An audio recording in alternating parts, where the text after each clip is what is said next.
Hello students, आज हम primitive reflex के बारे में पढ़ेंगे, जिसमें कि हम नियोनेटल रिफ्लेक्सेस जो सारे हैं उनके बारे में स्टडी करेंगे कि वो है क्या और कितने हैं। इसके अलावा हम एक और चीज़ याद रखेंगे कि ये नियोनेटल रिफ्लेक्सेस जो है या फिर जिन्हें हम प्रिमिटिव रिफ्लेक्सेस कहते हैं, ये बाय बर्थ है मोस्टली सारे। कुछ एक हैं जो कि कुछ एक दिनों के बाद में डेवलप होते हैं, तो वो होते हैं जो इनिशियली बाय बर्थ डेवलप होंगे, या फिर कुछ एक वीक्स हैं जेस्टेशनल एज के जहाँ से ये डेवलप होंगे। कुछ एक हैं जो कि उसके बाद में डेवलप होंगे।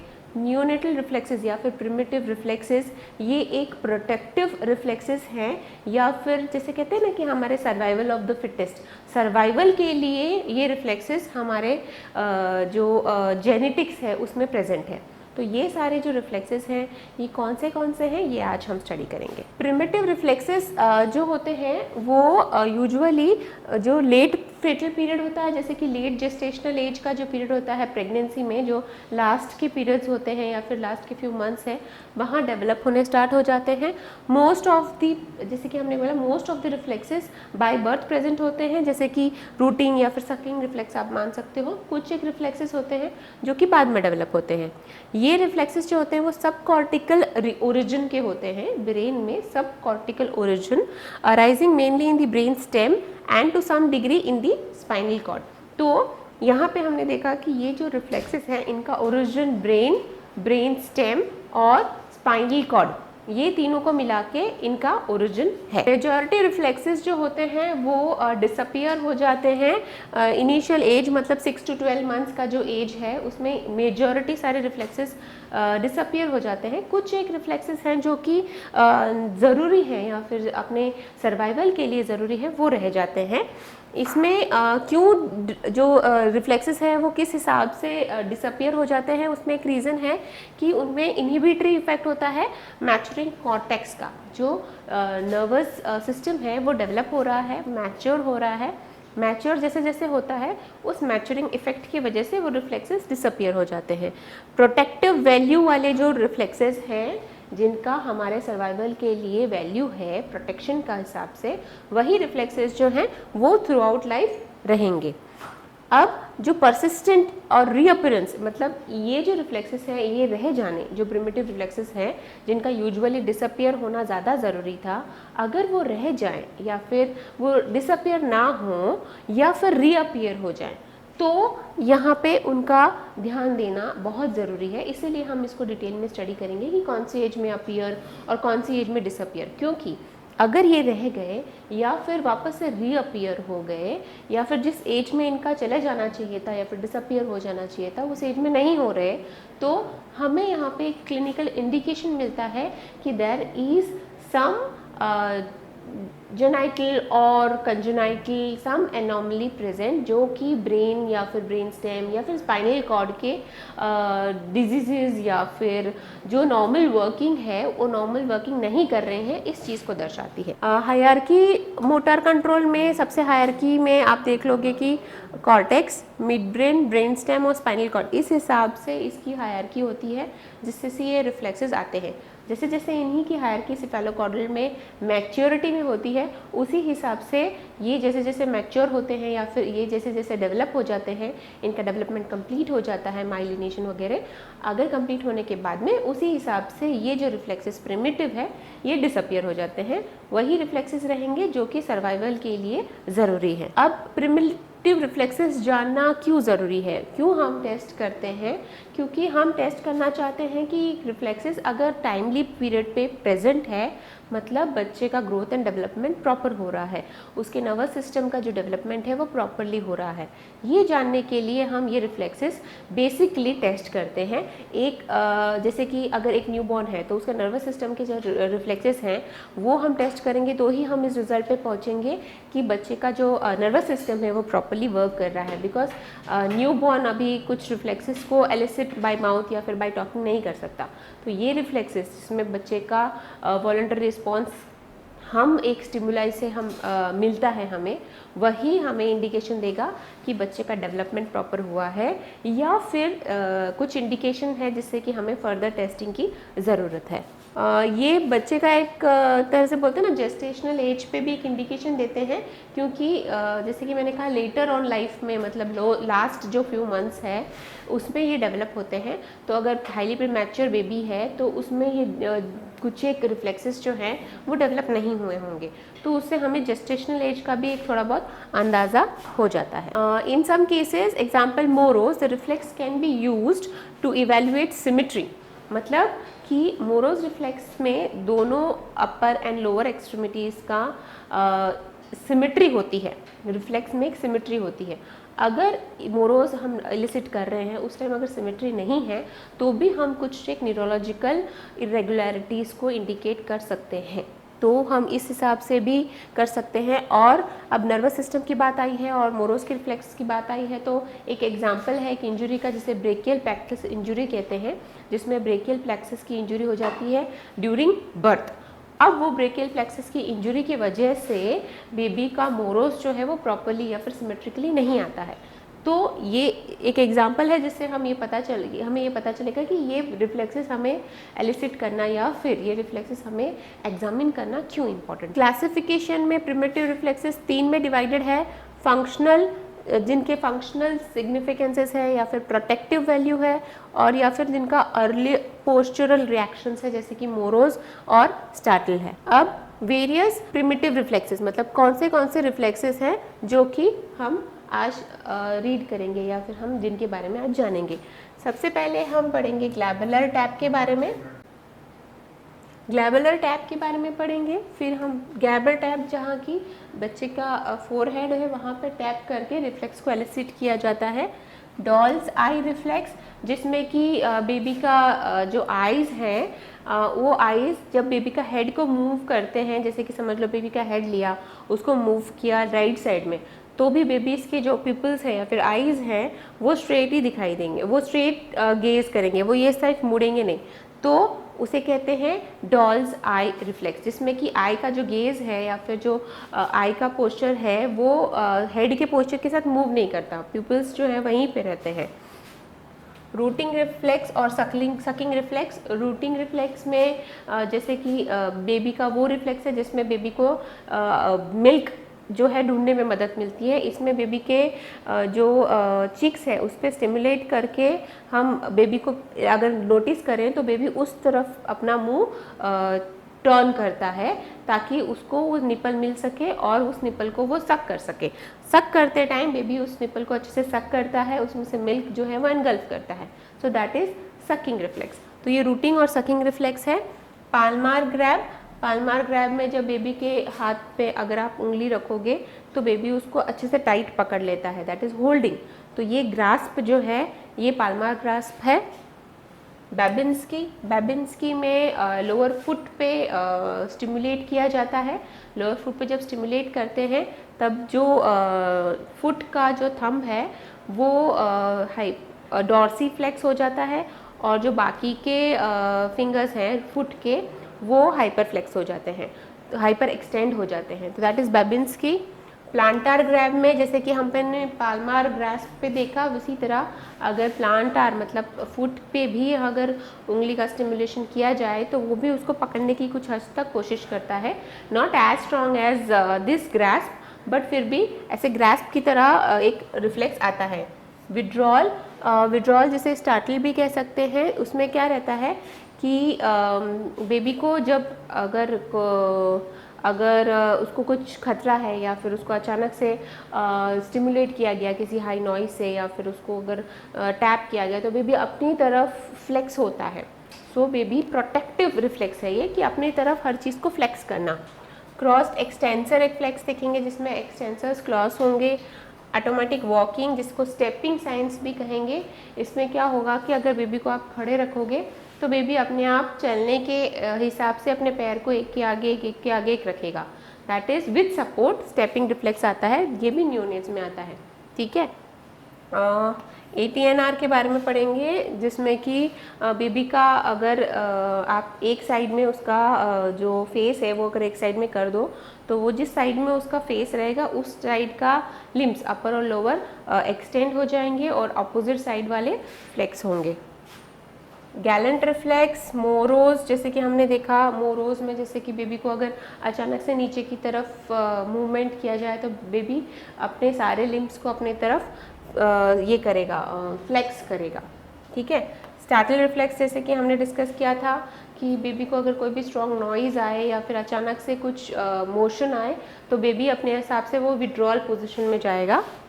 लैंडाउ रिफ्लेक्स और पैराशूट रिफ्लेक्स, लैंडाउ रिफ्लेक्स और पैराशूट रिफ्लेक्स जो होते हैं ये बेसिकली ज़्यादा डिफरेंस नहीं है। पैराशूट रिफ्लेक्स में तो बेबी को जब डाउनवर्ड डॉस इस तरह से जब बेबी का फेस जो है नीचे की तरफ रहेगा और उसको अगर बेबी को नीचे की तरफ मोशन करोगे तो बेबी अपने हाथों का ऐसे पैराशूट जैसा बनाता है। सो लैंडिंग में जैसे पैराशूट लैंड करता है ना, उस हिसाब से एबडक्ट करके, तो दैट इज़ पैराशूट। लैंडाउ में ऑपोजिट रहता है, जब बेबी को आप फेस अपवर्ड नहीं करते हो, उस हिसाब से पीछे लैंडिंग के हिसाब से, तो लैंडिंग के हिसाब से अपने आप को विड्रॉल में ले जाएगा, दैट इज़ लैंडाउ रिफ्लेक्स। अब एक एक रिफ्लेक्सेस को हम थोड़ा सा एग्जाम्पल से या फिर पिक्टोरियल रिप्रेजेंटेशन से अच्छे से हाँ समझने की कोशिश करेंगे। तो सबसे पहले होगा ग्लैबुलर टैप। ग्लैबुलर टैप जैसे कि आप यहाँ पे पिक्चर में देख सकते हो कि ये बेबी का फोरहेड है, ठीक है। अगर फोरहेड पे टैप करोगे तो बेबी ब्लिंक करेगा, ठीक है। तो ग्लैबुलर टैप में क्या होता है कि बेबी का ग्लैबुला मतलब कि फोरहेड, फोरहेड पे अगर टैप किया जाए एग्जामिनर के थ्रू तो बेबी आईज ब्लिंक करता है, सो दैट इज ग्लैबुलर, ठीक है। It is just about the nose का रूट, ठीक। अब it appears eight 32 weeks of gestation. 32 weeks of gestation मतलब अगर बच्चा इससे ज़्यादा प्रीमैच्योर है तो ये रिफ्लेक्स बेबी में प्रेजेंट नहीं होगा। अगर क्लिनिकल रिस्क में है कि अगर ये परसिस्ट हो जाता है आफ्टर 3 to 4 मंथ्स तो इसका इंडिकेशन होता है कि पार्किंसन डिजीज़ की तरफ ये इशारा करता है। तो अगर परसिस्टेंस है दिस रिफ्लेक्स का तो क्लिनिकल इसका इम्प्लीकेशन है कि पार्किंसन डिजीज़ को हमें नोट डाउन करना होगा कि इसका अगर इस रिफ्लेक्स का जो अपीयरेंस डिसअपीयरेंस का जो एज है, अगर डिसअपीयरेंस 3 to 4 मंथ्स में नहीं हो रहा है तो हमें पार्किंसन डिजीज़ ये इसमें इवेल्युएट करना पड़ेगा इस पेशेंट में। नेक्स्ट हम देखेंगे रूटिंग।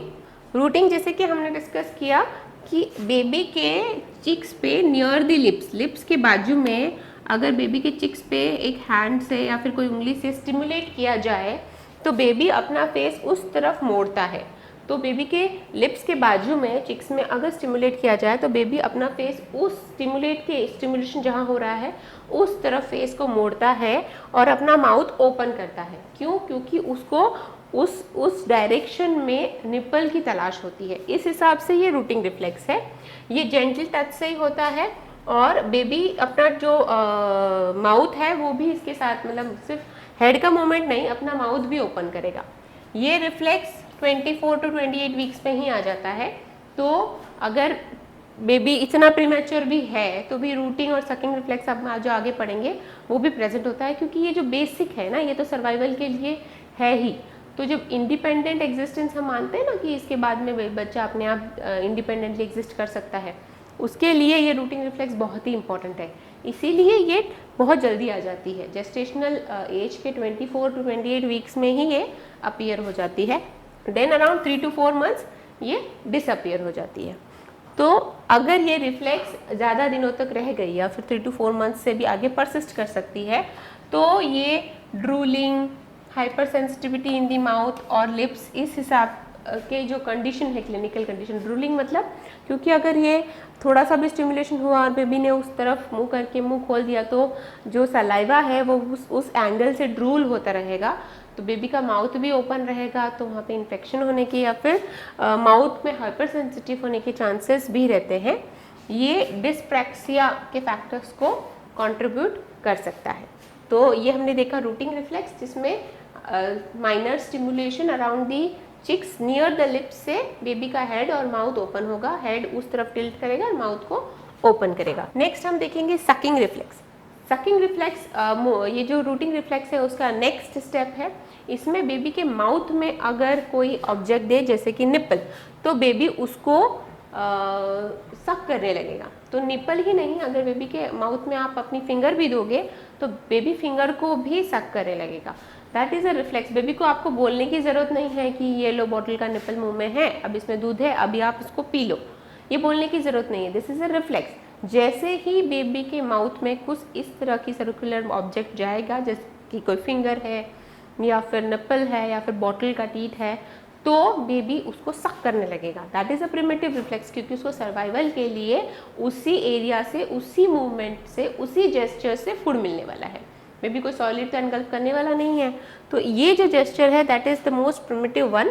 इसका स्टिमुलस एलिसिट सकिंग रिफ्लेक्स, इसका ये जो एलिसिट होता है माउथ में, ये सकिंग रिफ्लेक्स आपको स्वॉलोइंग रिफ्लेक्स के साथ साथ समझ में आएगा, क्योंकि सक करेगा एंड देन बेबी स्वॉलो करेगा उसको।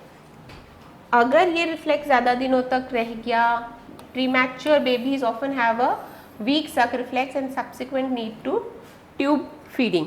तो इसमें है कि अगर प्रीमैच्योर है बेबी तो सकिंग रिफ्लेक्स पुअर हो सकता है, परसिस्टेंट नहीं रहता। देखो सक तो हम वॉलंटरली करते ही हैं, अभी भी कर सकते हैं, बट ये रिफ्लेक्स के तौर पे नहीं रहता। It is not more than 6 months. तो रिफ्लेक्स के तौर पे नहीं रहेगा ये, उसके बाद में क्या होगा, ये वॉलंटरी होगा। बच्चे को जब सक करना होगा वो तभी सक करेगा, अदरवाइज ये रिफ्लेक्स के जैसा नहीं होगा। Gag reflex, gag reflex 19 weeks of intrauterine life में ही दिखाई देने लग जाता है। गैग रिफ्लेक्स डिसअपियर नहीं होता है। गैग रिफ्लेक्स जैसे आप जानते हो आप में भी है।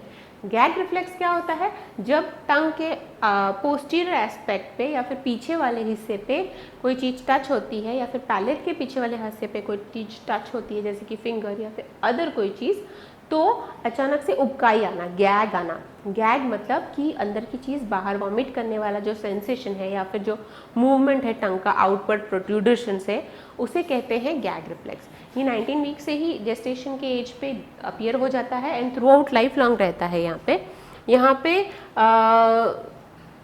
बैक ऑफ द थ्रोट का कॉन्ट्रैक्शन होता है, तो जो गैग रिफ्लेक्स है इसमें थ्रोट के कॉन्ट्रैक्शन की वजह से वो रिफ्लेक्स आता है। तो ये गैग रिफ्लेक्स है, ये थ्रू आउट लाइफ रहता है। इसे फेरेंजियल रिफ्लेक्स भी कहते हैं। अब जैसे कि आपने पढ़ा ATNR, जैसे को एसिमेट्रिकल टोनिक नेक रिफ्लेक्स कहते हैं। तो एसिमेट्रिकल क्योंकि दोनों एक्सट्रीमिटीज़ का एसिमेट्री है इसमें।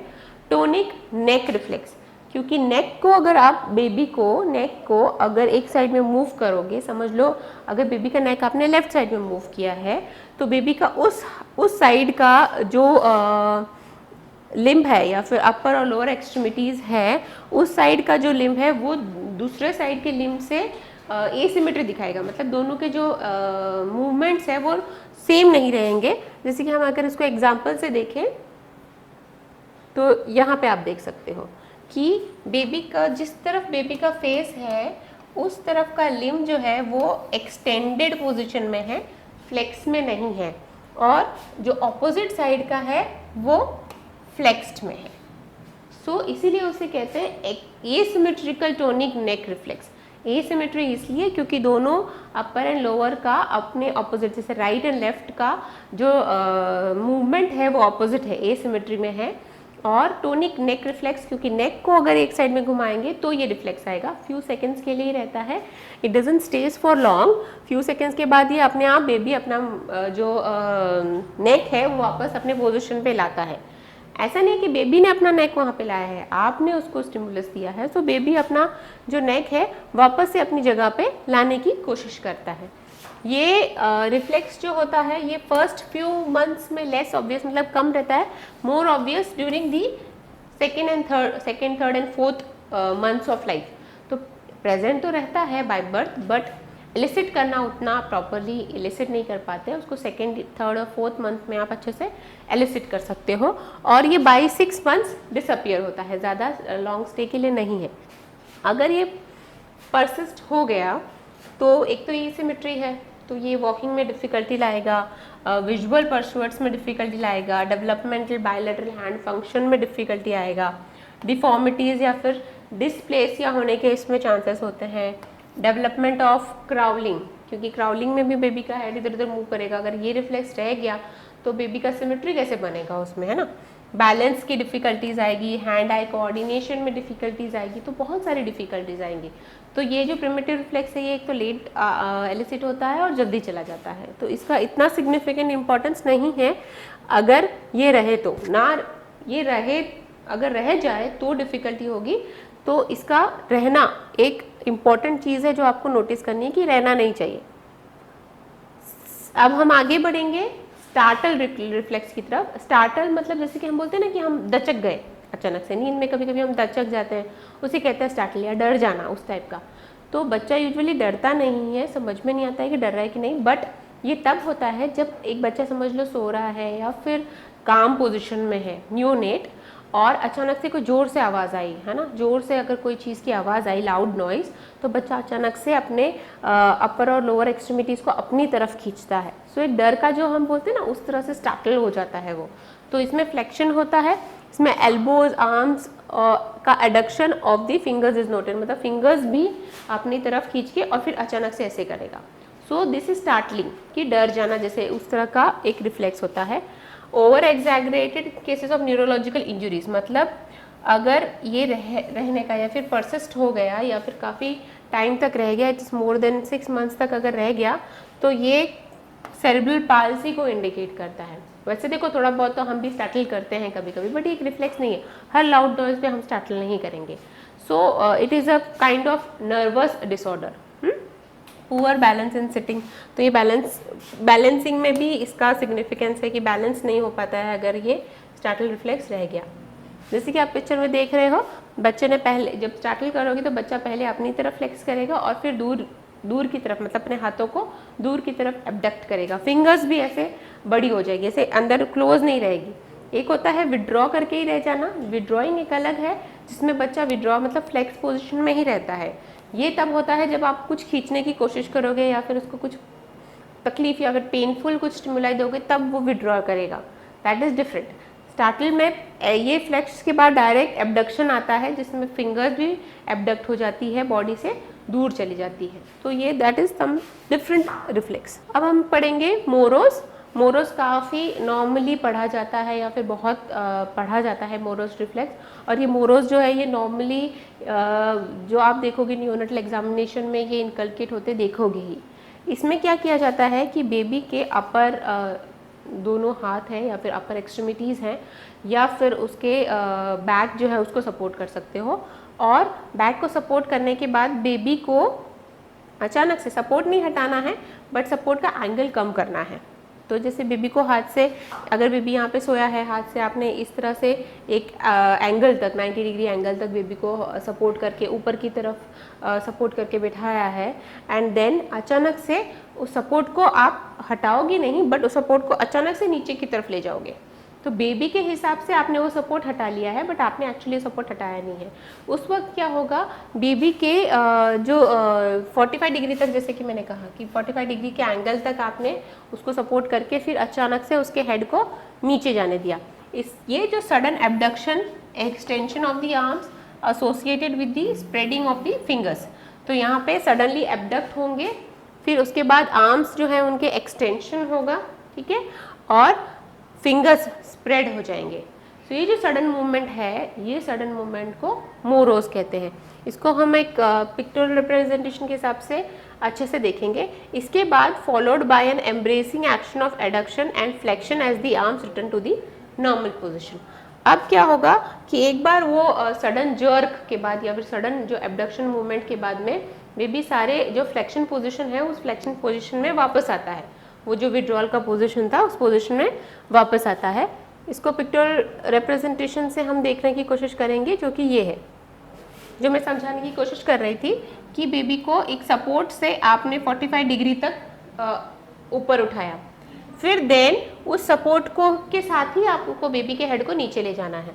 तो ये जो सडन जर्क है, ये जर्क है, ये सडनली एबडक्ट का मूवमेंट है, फ्लैंक्स होंगे और उसके बाद में बेबी वापस अपनी फ्लेक्स पोजीशन में आएगा। तो ये सडनली जो है ना बाहर की तरफ एबडक्ट होना एंड देन अंदर की तरफ वापस से फ्लेक्स कर लेना, that is morose reflex.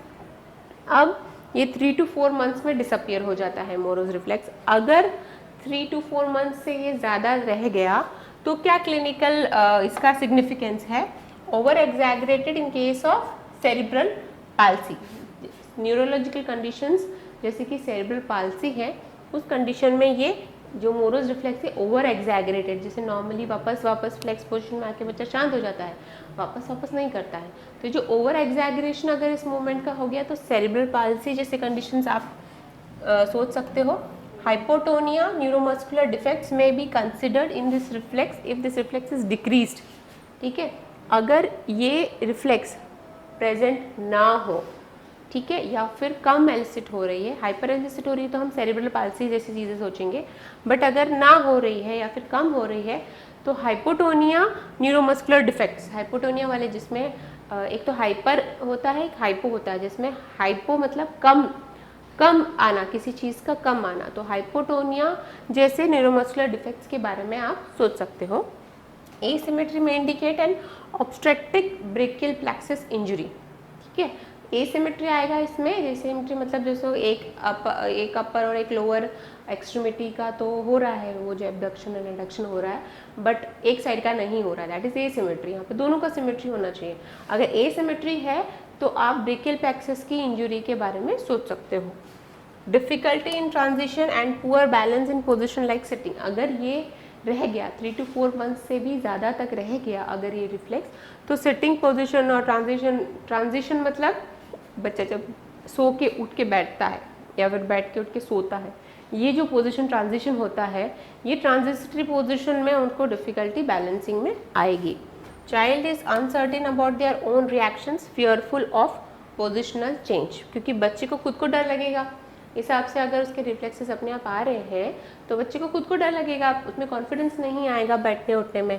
Can be elicited by sound, light, temperature changes and movement. ये सारे जो रिफ्लेक्सेस स्टैटल रिफ्लेक्स के जैसे मोरोज भी साउंड, लाइट, टेम्परेचर चेंजेस या फिर मूवमेंट से भी एलिसिट हो सकता है। अब हम आगे बढ़ेंगे पाल्मार ग्रास्प की तरफ। पाल्मार ग्रास्प जैसे कि हमने पहले पढ़ा था कि बच्चे के अगर पाम पे या फिर हाथ में कोई भी आप ऑब्जेक्ट दोगे या फिर अपनी उंगली दोगे तो बच्चा उसको अच्छे से ग्रास्प करेगा, उसको अच्छे से होल्ड करेगा, टाइट होल्ड करेगा, that is palmar grasp. When a finger और other stimulus into the palm, मतलब कोई भी पाम में किसी भी तरह की स्टिमुलस दी जाए तो यहाँ पे स्टिमुलस की वजह से बच्चे अपने फिंगर्स को फ्लेक्स करेगा और फर्मली ग्रास्प करेगा उस चीज़ को। So that is palmar grasp. Hand will relax and open directly after reaction occurred. तो ये जो ग्रास्प है ये integrated bye 2 to 3 months of age, मतलब 2 से 3 महीने की उम्र में ये डिसअपियर होने लग जाते हैं। Pathological if tonic part of the reflex या फिर फ्लेक्शन परसिस्ट, अगर ये परसिस्ट होता है तो फिर हम इसे पैथोलॉजिकल मानते हैं। सिंपल है, पाम पे अगर कोई भी ऑब्जेक्ट दिया बेबी के तो उसको वो ग्रास्प करेगा, पाल्मार ग्रास्प।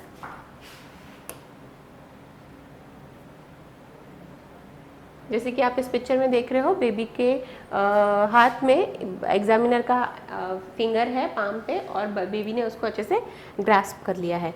अगर something is brought into the contact with the hand and even if some cases the child's own thumb, तो यहाँ पे खुद का थंब रखे अगर बेबी तो भी एक अपना दूसरा हाथ भी पकड़ लेता है।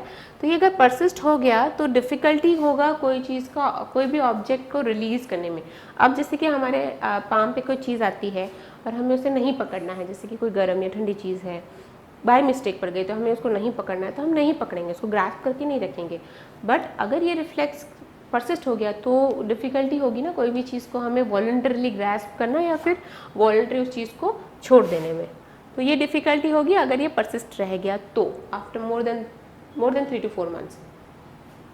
अब बैबिन्स की रिफ्लेक्स में क्या होता है कि पेन एक थोड़ा सा ज़्यादा पेनफुल ऐसे नहीं, ब्लंट ऑब्जेक्ट से ही देते हैं। कोई भी ब्लंट ऑब्जेक्ट लीजिए, वो ऑब्जेक्ट से थोड़ा सा फोर्सफुली, ज़्यादा नहीं बट थोड़ा सा फोर्सफुली बच्चे का जो पाम है, सोल है, जो सोल है, जैसे कि आप इस डायग्राम में देख रहे हो, बच्चे का जो सोल है उसका लैटरल एस्पेक्ट, मतलब उसका छोटी वाली उंगली, पैर की जो छोटी वाली लिटिल फिंगर होती है, लिटिल टो जिसे कहते हैं, सबसे छोटी वाली जो फिंगर है उस एस्पेक्ट पे, जिसे लैटरल एस्पेक्ट मतलब दूर वाला एस्पेक्ट, उस एस्पेक्ट पे नीचे से ऊपर की तरफ उस स्टिमुलाई को ले जाया गया। जैसे कि समझ लो आप पेन पकड़ रहे हो, पेन का पीछे का हिस्सा ब्लंट होता है, उस पीछे के हिस्से को बच्चे के नीचे वाला पार्ट, नीचे वाले से ऊपर की तरफ इस तरह से मूवमेंट से, प्रेशर से ऊपर लेके जा रहे हो, उस वक्त इस तरह का मोशन आएगा। जिसमें बेबी का जो टो है उसका मूवमेंट जो रहेगा दैट इज डॉर्सी फ्लेक्स। ठीक है, डॉर्सी फ्लेक्स मतलब फ्लेक्शन हो रहा है, हाँ, बट पीछे की तरफ फ्लेक्शन हो रहा है, डॉर्सी फ्लेक्स। ठीक है, इसे एक्सटेंशन नहीं बोलोगे, एक्सटेंशन तो एक मूवमेंट पे आके रुक जाता है, पर उसके पीछे जा रहा है मतलब डॉर्सी फ्लेक्स्ड। डॉर्सी फ्लेक्स्ड हो रहा है। और बाकी जो बचे हुए 4 फिंगर्स हैं, टो नेल्स हैं या फिर टो फिंगर्स हैं, वो जो फिंगर्स है उनका हाइपर एक्सटेंड होना, मतलब दूर की तरफ फ्लैंज्ड आउट होंगे वो। ठीक है, तो stimulus consist of a firm painful stroke along the lateral border of the sole from heel to toe. ठीक है, मतलब हील नीचे की तरफ से ऊपर, टो की तरफ, लैटरल एस्पेक्ट छोटी उंगली वाला aspect. Response consist of movement, flexion और extension of the big toe and sometimes movement that is fanning of the other toes. Fanning जैसे कि ना हाइपर एक्सटेंड होना। Present at birth, disappears at approximately 9 to 10 months। Presence of reflex later में indicate any pathological condition. तो ये है बैबिन्स की reflex, ये इंपॉर्टेंट है, इसे भूलना नहीं। Lateral aspect from heel to upper toe, lateral aspect. ठीक है, पेनफुल ज़्यादा नहीं होना चाहिए, बट हाँ प्रेशर के साथ होना चाहिए, लोअर से अपर की तरफ। प्लांटार ग्रास्प, जैसे कि हमने पाल्मार ग्रास्प देखा, वैसे ही बच्चे के अगर पाम पे कोई चीज़ का स्टिमुलाई करोगी तो वो पाम से भी उस चीज़ को पकड़ने की कोशिश करेगा, क्योंकि प्रिमिटिव रिफ्लेक्स है। जैसे कि पहले हम ऐसे अगर इवोल्यूशन की हिस्ट्री देखें तो इवोल्यूशन में हमारा इवोल्यूशन एप्स से हुआ है। एप्स जो होते थे वो पेड़ों पे चढ़ते थे तो अपने अपर और लोअर एक्सट्रीमिटी दोनों का इस्तेमाल करते थे। फिर हम एप से इवोल्यूट होकर चलने लगे, तो हमारे लोअर एक्सट्रीमिटीज़ किसी चीज़ को ग्रास्प करने के लिए नहीं है, बट क्योंकि एक प्रिमिटिव रिफ्लेक्स है तो ये जो रिफ्लेक्स है ये हमें है, कुछ महीनों तक हमें रहती है। तो पाम में भी उसी तरह का रिफ्लेक्स है, ये 3 महीने में डिसअपियर हो जाती है। उसी तरह से पाम भी, जैसे कि पाम ग्रास्प करता है, वैसे सोल जो है, पैर का जो प्लांटार एस्पेक्ट है, वो भी उस चीज़ को पकड़ने की या होल्ड करने की कोशिश करेगा, that is plantar grasp. Flexor withdrawal, इसमें कोई भी पेनफुल स्टिमुलाई अगर हुआ, बच्चे को कोई भी पिन की प्रिक अगर दे तो वो अपनी तरफ विड्रॉल करता है। विड्रॉल में एग्जांपल जैसे अगर फुट है, फुट को अगर किसी शार्प ऑब्जेक्ट से आप प्रिक करते हो तो फुट को अपनी तरफ फ्लेक्स करेगा। अगर उंगली को किसी चीज़ से प्रिक करते हो तो उंगली को अपनी तरफ फ्लेक्स करते हैं। ये चीज़ जो है ये कभी डिसअपियर नहीं होती है। अभी भी आपके पिन, किसी चीज़ की पिन की प्रिक करो तो आप बोलोगे बाद में, सोचोगे बाद में, पहले उस हाथ को अपनी तरफ खींचोगे। तो ये एक सर्वाइवल वाले के लिए या फिर लॉन्ग टर्म अपने बचाव के लिए रिफ्लेक्स है जो कि बाय बर्थ है, और वो लाइफ टाइम डिसअपियर नहीं होती है क्योंकि ये प्रोटेक्टिव रिफ्लेक्स है। ठीक है, क्रॉस्ड एक्सटेंडर रिफ्लेक्स ये एक रिफ्लेक्स है, ज़्यादा पॉपुलर नहीं है, नॉर्मली पूछी नहीं जाती। इसमें होता है flexion of one leg may be accompanied by extension of the opposite leg. जैसे कि आप इस पिक्चर में देख रहे हो कि अगर एक लेग का फ्लेक्शन हो रहा है, ठीक है, तो ऑपोजिट लेग अपने आप एक्सटेंड होगा टू बैलेंस। ठीक है, तो आप एक पैर को अगर फ्लेक्स कर रहे हो, अगर ऊपर की तरफ उठा रहे हो, तो दूसरा पैर अपने आप ही एकदम स्ट्रेट हो जाएगा बैलेंस पोजीशन में, that is crossed extensor reflex. ये प्रिवेंट होता है फॉल, ये भी लाइफ लॉन्ग रहता है। ये क्लिनिकल इम्प्लीकेशन है, ओवर रिएक्टिव होता है सम केसेस में, जिसमें सेरेब्रल पाल्सी होते हैं, ओवर रिएक्टिव। उसमें when the one leg is in the swing through phase of gait, the weight bearing leg extensor tone increases, making balance very difficult। इसमें extensors में क्या रहता है या फिर सेरेब्रल पाल्सी जैसी कंडीशन में क्या रहता है कि जब फ्लेक्शन होगा, दूसरे फुट का एक्सटेंशन जो है वो इतना हाइपर एक्सटेंड हो जाता है कि बैलेंस तो छोड़ो, खड़े रहना भी पॉसिबल नहीं होता है, तो वो इतना ज़्यादा एक्सटेंड हो जाता है, हाइपर। तो ये हाइपर जो एक्टिविटी है that indicates any neurological difficulty such as cerebral palsy. Positive support reflex, ये एक रिफ्लेक्स है, ये भी इतना पॉपुलर नहीं है बट जानना ज़रूरी है। इसमें क्या होगा कि कोई भी when placing weight on the sole of the foot or pressure given against the sole of the foot resulting in extension of the legs। इसका मतलब ये है कि बेबी को, जैसे कि आप इस पिक्चर में देख रहे हो, बेबी को एग्जामिनर ने अपने थाइस की सपोर्ट लेके खड़ा किया है। तो जब किसी बेबी को थाइस का सपोर्ट या किसी और हार्ड ऑब्जेक्ट के सपोर्ट लेके खड़ा करोगे तो वो अपने दोनों फुट को एक्सटेंड कर लेगा ताकि वो सपोर्ट कर सके, बैलेंस कर सके। ठीक है, ढीला छोड़ोगे तो वो चलने लगेगा, जो हम आगे देखेंगे, दैट इज़ वॉकिंग रिफ्लेक्स जो हम आगे देखेंगे, या फिर स्टेपिंग रिफ्लेक्स। बट अगर उसको ढीला नहीं छोड़ोगे, उसके पैरों पे वेट दोगे, तो वो अपने दोनों पैरों को एक्सटेंड करके अपना वेट को उस पैरों पे रखने की कोशिश करेगा, एक्सटेंड कर लेगा दोनों पैरों को, that is positive support reflex. Spinal Gallant reflex, ये इम्पॉर्टेंट रिफ्लेक्स है। रिफ्लेक्स इमर्जेस एट 20 वीक्स, ठीक है। 20 वीक्स ऑफ जेस्टेशन से ये रिफ्लेक्स जो है वो एलिसिट होने लग जाती है। 3 to 9 मंथ्स के बीच में कभी भी ये डिसअपियर हो सकती है। Suggest that the reflex aids the birth process, ठीक है।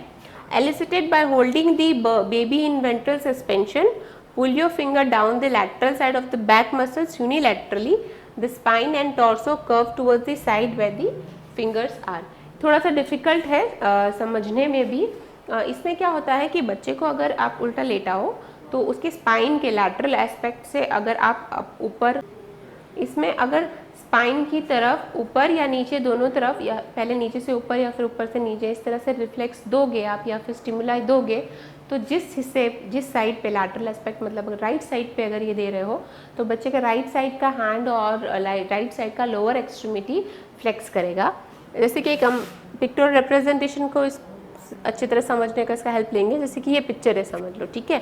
इसमें क्या किया, देखो बच्चे को डॉर्सली लिटाया गया है और ये स्पाइन है बीच वाली, ठीक है। स्पाइन के लैटरल एस्पेक्ट, मतलब एक साइड में बच्चे को स्टिमुलाई दे रहे हैं, ठीक है। तो स्टिमुलाई में आप ऊपर से नीचे भी दे सकते हो, नीचे से ऊपर का स्टिमुलाई भी दे सकते हो। तो जिस हिस्से पे स्टिमुलाई दे रहे हो, फिर जिस साइड में दे रहे हो, राइट या लेफ्ट, उस साइड का लिम्ब, अपर और लोअर, दोनों ही फ्लेक्स होंगे, ठीक है। That is Gallant reflex. ये इसमें जो ऑपोजिट साइड है वो एक्सटेंड रहेंगे और जिस साइड में है उस तरफ से बच्चा कर्व होने का, कर्व होने के साथ आप देखोगे उसके स्पाइन भी कर्व हो रही है, लॉर्डोसिस हो रहा है तो स्पाइन भी कर्व हो जाएगी।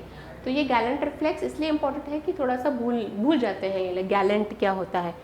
गैलेंट में सिंपल है कि स्पाइन के लैटरल एस्पेक्ट पे स्टिमुलाई दिया जाता है, जिस हिस्से पे स्टिमुलाई दिया है डॉर्सल साइड, उस हिस्से पे बच्चा टर्न हो जाता है, कर्वेचर ले लेता है और उस साइड का अपर और लोअर एक्सट्रीमिटी दोनों ही फ्लेक्स हो जाता है। Absence of this reflex can be valuable in determining sensory loss in cases of myelomeningocele। तो ये जो केस है मायोमेनिंगोसील जो बोलते हैं ना, माइलोमेनिंगोसील, इस तरह की कंडीशंस जो होती है वो उस केसेस में इसका जो होता है डिटर्मिनेशन, ये इम्पॉर्टेंट माना गया है। Presence of this reflex can affect the child's ability to sit, poor posture, that is scoliosis।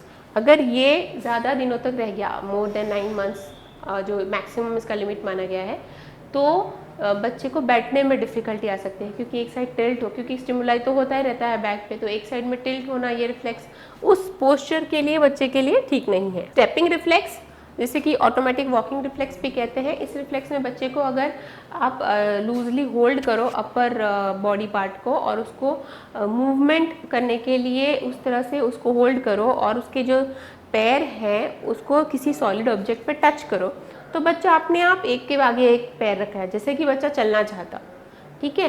तो ये प्रिमिटिव रिफ्लेक्स है, ये चलना नहीं चाह रहा। ऐसा नहीं है कि आप छोड़ दोगे तो बच्चा चलने लगेगा, ऐसा नहीं है। ये रिफ्लेक्सिव है कि एक के बाद एक पैर रखना, ये एक प्रिमिटिव रिफ्लेक्स है जो कि आता है। जैसे कि ये एग्जांपल से आप देख सकते हो, ये बर्थ से प्रेजेंट रहता है। बच्चे का सोल जो है, आपने अगर थोड़ा सा भी किसी लोअर हार्ड सरफेस पे टच किया तो बच्चा दूसरा पैर उठा लेगा चलने के जैसा। ये 4 to 6 weeks around, maximum 2 months के अराउंड डिसअपियर हो जाता है। पैराशूट रिफ्लेक्स, ये एक इम्पॉर्टेंट रिफ्लेक्स है।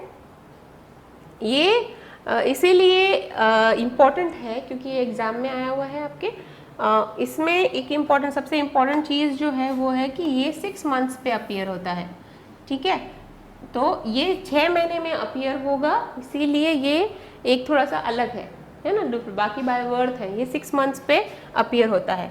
बाकी इसका भी कभी भी डिसअपीयरेंस नहीं होता है, ये आपके लाइफ लॉन्ग रहेगा। इसमें बच्चे का फेस डाउनवर्ड पोजीशन में रखना है और बच्चे को ऊपर से नीचे की तरफ मूवमेंट करवाना है, ठीक है, सपोर्ट का। तो नीचे जाते टाइम बच्चे अपना जो एक्सट्रीमिटीज़ है उसको इस तरह से फ्लैंग आउट करेगा जैसे कि एक पैराशूट हो। इसको कहते हैं extension of the arms should occur to protect the head. ठीक है। तो एक्सटेंशन इस तरह से होगा कि वो हेड को प्रोटेक्ट कर रहा है। ये प्रोटेक्टिव रिफ्लेक्स है जो कि 6 मंथ्स पे आता है और ये कभी डिसअपियर नहीं होता है। उसी का थोड़ा सा अलग है लैंडौ रिफ्लेक्स। लैंडौ रिफ्लेक्स जो होता है ये भी जैसे कि पैराशूट रिफ्लेक्स 6 मंथ्स पे आया था, वैसे लैंडौ रिफ्लेक्स जो है 3 मंथ्स पे आता है और ये डिसअपियर हो जाता है by 1 year of age. Parachute reflex disappear नहीं होता, this disappears by 1 year of age. इसमें क्या होगा, इसमें बच्चे को सीधा लेटाना है वेंट्रली। इसमें वेंट्रल सस्पेंशन में चाइल्ड जो है अपने हेड और लोअर एक्सट्रीमिटीज को ऊपर की तरफ उठाएगा। पैराशूट में आपने देखा कि उल्टा है, लिटाया है और नीचे की तरफ ले जा रहे हैं। नीचे की तरफ ले जाते टाइम बच्चा अपना हाथ और पैर नीचे की तरफ करेगा प्रोटेक्ट करने के लिए अपनी हेड को। यहाँ पे बच्चा अपने हेड को ही प्रोटेक्ट कर रहा है लैंडौ में भी, लैंडिंग पोजीशन में, बट हेड को प्रोटेक्ट करने के लिए अब क्योंकि ये पोजीशन उल्टी है तो बच्चे को हेड को प्रोटेक्ट करने के लिए ऊपर की तरफ ले जाना होगा, नीचे की तरफ नहीं ले जा सकता। तो अब यहाँ पे बच्चा अपना हेड और लिम्स को ऊपर की तरफ ले जाता है, that is Landau reflex. Children with myelomeningocele no extension of the leg occurs. अगर इसमें अगर कंडीशन है जैसे कि माइलोमेनिंगोसील है तो यहाँ पे बच्चे को लेग्स का कोई एक्सटेंशन नहीं है, यहाँ पे मिलेगा आपको एक्सटेंशन जो यहाँ पे मिल रहा है वैसे लेग्स का एक्सटेंशन एलिसिट नहीं होगा ऐसे केसेस में। तो ये दो इंपॉर्टेंट हमने पढ़े, पैराशूट और लैंडौ। दोनों ही अलग तरीके के हैं बट है दोनों ही प्रोटेक्टिव, दोनों ही बाय बर्थ नहीं है। पैराशूट 6 मंथ्स पे अपीयर हो रहा है, लैंडौ जो है वो 3 मंथ्स पे अपीयर हो रहा है। पैराशूट डिसअपियर नहीं होता है, प्रोटेक्टिव रिफ्लेक्स है, Landau by 1 year of age disappear हो जाता है। अब हम एक बार फिर से थोड़ा सा रिवाइज कर लेंगे कि आज हमने कौन से प्रिमिटिव रिफ्लेक्सेस देखे, मेनली कौन से देखे। इसमें हमने देखा पाल्मार ग्रास्प रिफ्लेक्स जिसमें पाम पे कोई भी स्टिमुलाई हुआ तो उसको बच्चा ग्रास्प कर लेता है। देन ये इसका जो एज है that is birth to 3 to 4 months, by birth होता है 3 to 4 मंथ्स पे डिसअपियर हो जाता है। नेक्स्ट इज प्लांटार ग्रास्प जो कि पाल्मार है वैसे ही प्लांटार जो पैर का है उसमें भी ग्रास्प होता है। It is from birth to 6 to 8 months. Then rooting reflex मतलब बच्चे के चिक पे लिप्स के बाजू में स्टिमुलाई देने पे बच्चा उस तरफ अपना मुंह ले जाता है और माउथ को ओपन करता है, that is also from birth to 3 to 4 months. Then is Moro और स्टार्टल दोनों ही इसमें जो रिफ्लेक्स होता है जब बच्चे को 45 डिग्री से आप नीचे की तरफ ले जाओगे तो बच्चे का जो बेबी का जो स्पाइन सपोर्ट करने के लिए हेड, बैक और लेग को एक्सटेंड करेगा। इसमें एब्रप्टली आर्म्स एबडक्ट होंगे एंड एक्सटेंड हो जाएंगे, पहले एबडक्ट होंगे फिर एक्सटेंड हो जाएंगे, हैंड्स ओपन हो जाएंगे, लेग्स फ्लेक्स हो जाएंगे, ठीक है। बेबी में क्राई, ये भी बर्थ टू 4 मंथ्स रहेगा। एसिमेट्रिकल टोनिक नेक रिफ्लेक्स, इसमें जब बेबी का नेक जो है एक साइड में अगर मूव कर रहे हो तो वो साइड जिस साइड मूव कर रहे हो वो साइड का अपर और लोअर एक्सट्रीमिटी एक्सटेंड हो जाएगा और अपोजिट साइड का फ्लेक्स होगा, that is from birth to 2 months. Then comes the Galant reflex में स्पाइन के लैटरल एस्पेक्ट पे स्टिमुलाई देना है, तो जिस एस्पेक्ट पे स्टिमुलाई दोगे उस एस्पेक्ट जो है वो फ्लेक्स होगा और उस तरफ बच्चा कर्व हो रहा है या फिर उस तरफ बच्चा का स्पाइन का कर्व उस तरफ जा रहा है। इसमें एक और चीज़ आपको याद रखनी है कि गैलेंट में जिस तरफ स्टिमुलाई दे रहे हो उस तरफ बच्चे के अपर और लोअर एक्सट्रीमिटी फ्लेक्स हो रहे हैं और उस तरफ कर्व हो रहा है, जबकि एसिमेट्रिकल टोनिक नेक रिफ्लेक्स में जिस तरफ मुंह है उस तरफ एक्सटेंड हो रहा है, ऑपोजिट वाला फ्लेक्स हो रहा है, ठीक है। ये दो चीज़ आपको याद रखनी है, that is also from birth to 2 months. Then is Landau reflex. Landau में आप इसमें दिखाया गया कि बेबी को प्रोन पोजिशन में रखाया गया, बट आपको स्ट्रेट पोजिशन पे भी, जैसे कि हमने पहले वाला एग्जांपल देखा, तो उस पोजिशन पे भी इसको एलिसिट किया जा सकता है। इसमें क्या होगा, बेबी का जो हेड है वो ऊपर की तरफ लिफ्ट होगा, लैंडौ में लिफ्ट होगा तो वो प्रोटेक्टिव रिफ्लेक्स है, वो ऑकर होगा 3 मंथ्स पे और 6 मंथ्स पे डिसअपियर हो जाएगा। पैराशूट रिफ्लेक्स में प्रोन पोजीशन में है, प्रोन पोजीशन में नीचे की तरफ ले जाएगा तो दोनों अपर और लोअर एक्सट्रीमिटीज जो है वो लैंडिंग के हिसाब से एक्सटेंड होके नीचे की तरफ सपोर्ट देने को चाहेगी, that is it appears at 8 to 9 months and then never disappears. Support reflex में जैसे कि बच्चे का अगर पैरों के नीचे कोई भी सपोर्ट रखा जाए तो दोनों पैरों को सपोर्ट के लिए एक्सटेंड कर लेगा और अपने आप को बैलेंस करने की कोशिश करेगा. दैट इज फ्रॉम बर्थ और 2 months up till 6 months. Placing और स्टेपिंग रिफ्लेक्स, बच्चे के अगर पैरों को एक स्टेप रखा जाए या फिर हार्ड सरफेस पे रखा जाए तो दूसरा अपना फुट उठा के स्टेपिंग जैसे कि चल रहा हो उस तरह का रिफ्लेक्स देने लग जाता है. ये भी बर्थ है एंड इसका जो वेरिएबल है 4 to 6 months के हिसाब से ये डिसअपियर हो जाता है. ठीक है, तो इसी के साथ हम आज का लेक्चर ख़त्म करते हैं. आज हमने प्रिमिटिव रिफ्लेक्सेस के बारे में जाना जो कि मोस्टली बाय बर्थ थे. डिसअपियर कब हो रहे हैं, अपीयर कब हो रहे हैं, इस तरह के हमने सारे प्रैक्टिकल पॉइंट्स देखे. ठीक है, इसके आगे के लेक्चर्स कि मैं हम इसके आगे हम डेवलपमेंट में क्या आगे प्रोग्रेस हुआ है उसके बारे में जानेंगे. ठीक है, थैंक यू.